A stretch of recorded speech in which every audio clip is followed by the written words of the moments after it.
Biden administration to unveil more climate policies, urges China to toughen emissions target. Here's a summary of the article. 3-minute read. Washington, U.S. President Joe Biden's administration next week will release more policies it believes are needed to tackle climate change and is urging China to toughen one of its targets on greenhouse gas emissions, his top climate advisors said on Saturday. A memo seen by Reuters on Thursday showed Biden will unveil a second round of executive orders as soon as January 27 that include an omnibus order to combat climate change domestically and elevate the issue as a national security priority. John Kerry, Biden's special climate envoy, said a recent pledge by China, the world's top greenhouse gas emitter, was not good enough.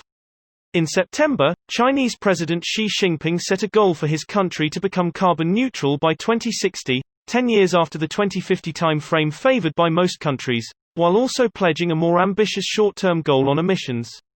Now, the Biden administration has begun to apply diplomatic pressure on countries to work harder on climate, said Kerry.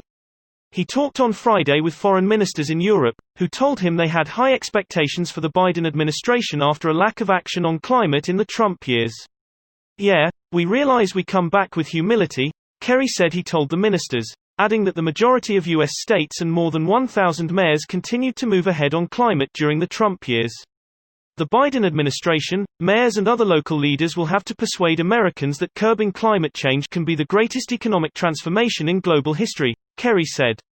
This post received a score of 15,000, with an upvote ratio of 94%. Here are the top comments in response to this article.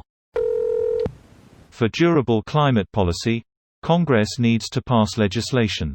Executive orders signed by the President are limited in scope and are easily reversible. For example, all Obama-era greenhouse gas regulations had the equivalent effect of a $7 carbon price, which is a small fraction of what's needed. So while it's a time for optimism on climate, we can't look to Biden to solve this by himself.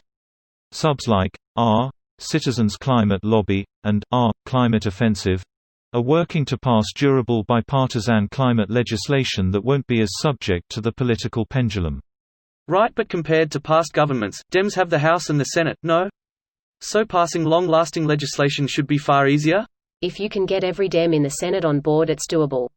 No, you have to get every Dem in the Senate and get 10 Republicans.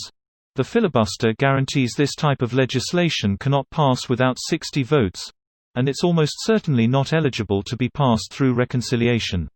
Which is why McConnell is trying to bargain for the continued existence of the filibuster. Democrats right now have the opportunity to use the nuclear option, effectively ending the filibuster with a simple majority the way McConnell did to ram through Supreme Court nominations in 2017, in order to enact larger-scale legislation this Congress. The obvious caveat is that they'll no longer have access to it whenever they next lose control. I'm not sure how the filibuster is acceptable to anyone. It is so overtly undemocratic. That's literally the point of the Senate. It's to prevent 51% of the population from cramming down legislation on the other 49%. Major change is supposed to require major consensus. If you're ever wishing to expand government's power, just think if you'll feel the same when the other party is in control. The filibuster came into play much later and has its roots in, surprise, the South suppressing people's rights, freedom. It was never meant to be a part of the Senate. It came into being in the 1800s but wasn't used much until the 1970s. I hope he calls out Australia to actually set a target. As an Australian, I 100% agree. I really hope that Biden re-engaging with climate policy in the US will put some serious pressure on our own government. I'm almost certain that we are putting less resources towards developing and implementing environmentally friendly energy sources than China are.